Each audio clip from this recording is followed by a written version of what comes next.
Terrace Theatre, Minnesota. The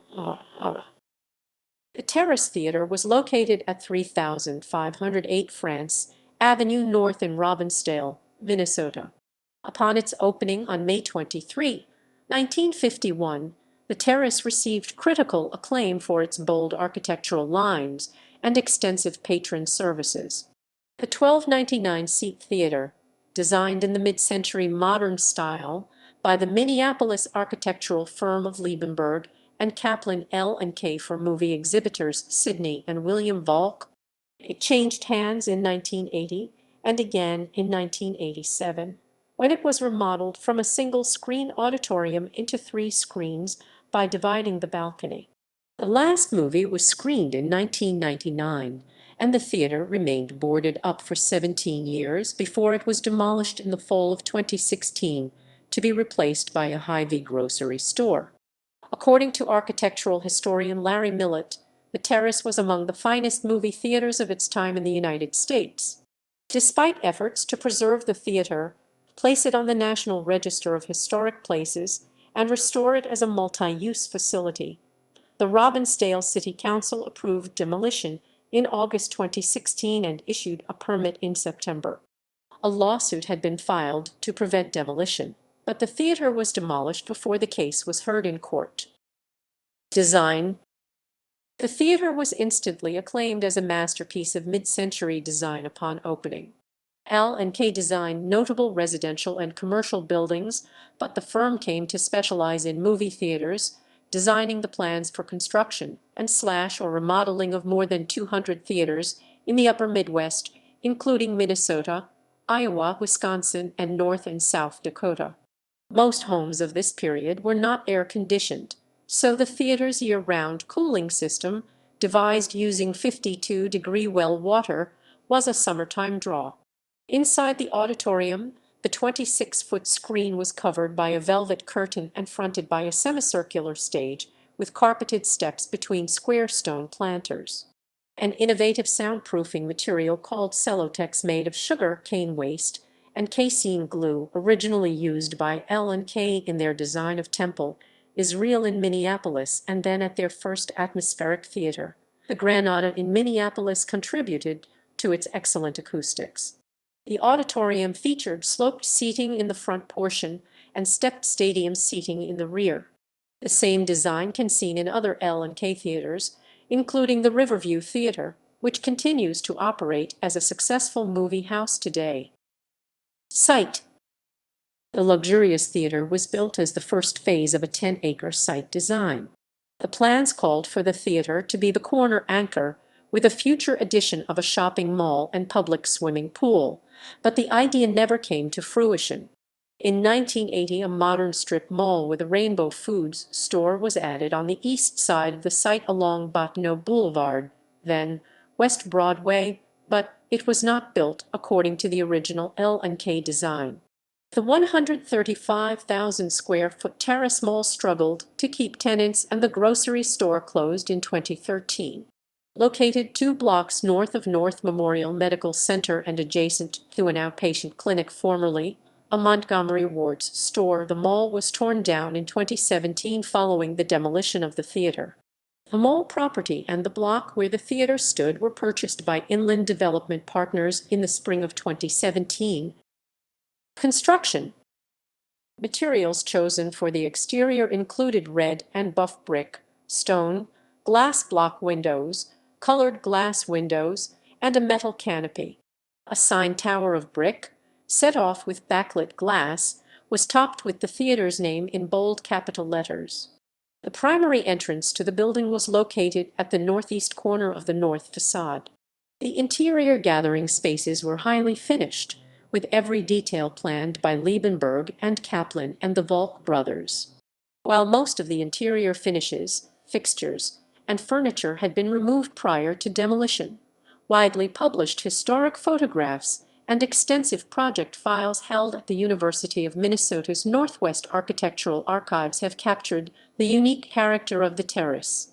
The theater opened on May 23, 1951, and until its demolition 65 years later, all of the brick, stone, metal, and glass block remained intact and the building was still structurally sound.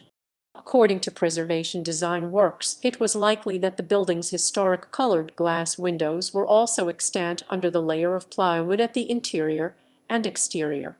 As of the date of submission to the National Park Service for Historic Preservation, the theater's interior, lobby, and foyer retained original materials including mid-century light fixtures, the stone and copper fireplace, and exposed stone and brick walls. History. Historic designation. On August 15, 2015, the Star Tribune reported that the terrace was deemed eligible to be listed on the National Register of Historic Places in 2004, but the designation lapsed after a 10-year period. In 2015, Denise Gardner, the National Register historian for the Minnesota State Historic Preservation Office, said the theater is one of the most distinctive buildings in Robbinsdale. Gardner said the terrace was the culmination of L&K's considerable theater design experience and talents. A nomination for the National Register of Historic Places was prepared by PVN in 2016. PVN's most prominent project, the Hollywood Theater in northeast Minneapolis, is another Liebenberg and Kaplan designed theater that was renovated after sitting vacant for decades. The firm worked with a developer, neighborhood groups, the city of Minneapolis, the state of Minnesota, and the National Park Service to achieve designation on the National Register of Historic Places to honor its history and to capitalize on preservation-related funding sources. Though the terrace had been unoccupied since 1999, its historic integrity was intact at the time of its demolition. Demolition.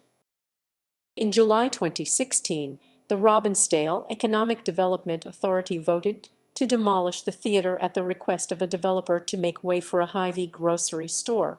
More than 2,200 people signed a Save the Terrace petition, but the City Council approved demolition on August 23, 2016 as part of a redevelopment plan.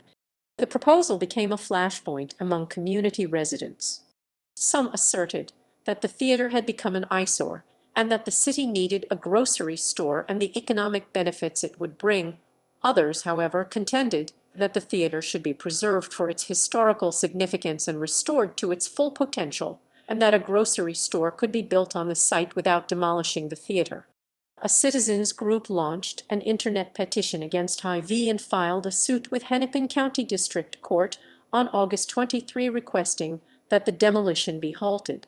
After the group's request was denied on September 19, an appeal was filed on September 23 with the Minnesota Court of Appeals asking that the court issue an emergency injunction to prevent the theater from being demolished. However, a demolition permit was obtained on Friday, September 23, and a crew began demolishing the theater the next day before the court could hear the case. A temporary restraining order was granted the same day by a Hennepin County judge, and the demolition work was ordered to halt until September 27. On September 26, a judge's ruling required the citizens group to post a $2.08 million bond to the property owner and a $3.05 million bond to the city's Economic Development Authority by September 30.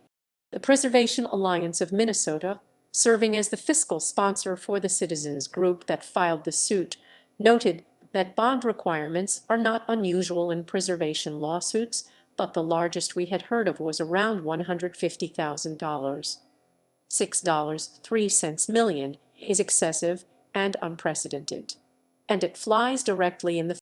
On September 29, the Minnesota Court of Appeals denied a request for a reduction of the amounts of the two bonds. Demolition then resumed on October 1, the day after the deadline for bond payment passed.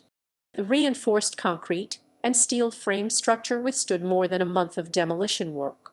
In December 2016, the landmark terrace letters that stood atop the tower for 65 years and the iconic Sputnik chandeliers from the lobby were transferred to the Robbinsdale Historical Society. The letters were damaged during demolition, and most of the bulbs from the chandeliers were broken. Before demolition, several groups of professional explorers found their way in and posted footage of their exploration on YouTube. Robbinsdale Historical Society and the Terrace Legacy Project are keeping the theater's memory alive. In August 2019, the group exhibited damaged items saved from the demolition, including the chandeliers and two restored marquee letters, along with photographs and other memorabilia from the theater. The Terrace Legacy Project plans to continue restoring and exhibiting artifacts as funds allow, so that people can still experience what was once America's finest theater. Robbinsdale Hy-Vee.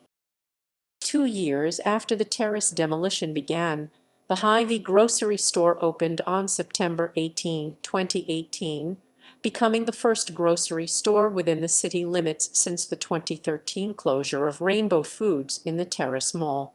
The store joins a nearby Cub Foods, which sits a mile away in Crystal, across the street from Robbinsdale Middle School, formerly Robbinsdale High School, at Highway 136th Avenue North, and will also compete with the Crystal Target and the Lunds and Byerly's in Golden Valley, each about 2.5 miles away.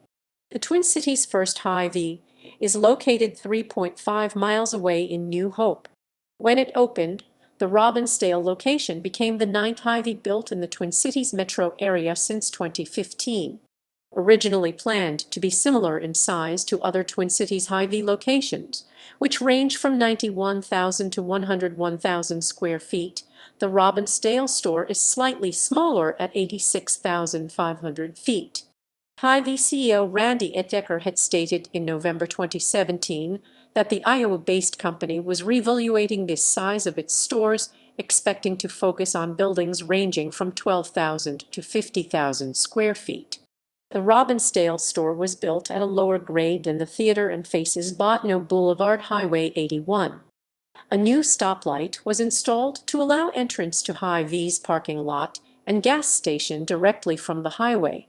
With the road work, the monument sign that for years served as a marker from North Minneapolis into Robbinsdale was demolished. Hy-Vee, headquartered in Des Moines, states that it is employee-owned by direct stockholders, officers, store directors, and executive staff members, and indirect stockholders, the more than 30,000 Hy-Vee employees who participate in the Hy-Vee and affiliates 401 plan. The Robbinsdale store was originally estimated to provide 700 jobs. At the time of its opening, it employed about 500 people, including about 110 full-time employees. References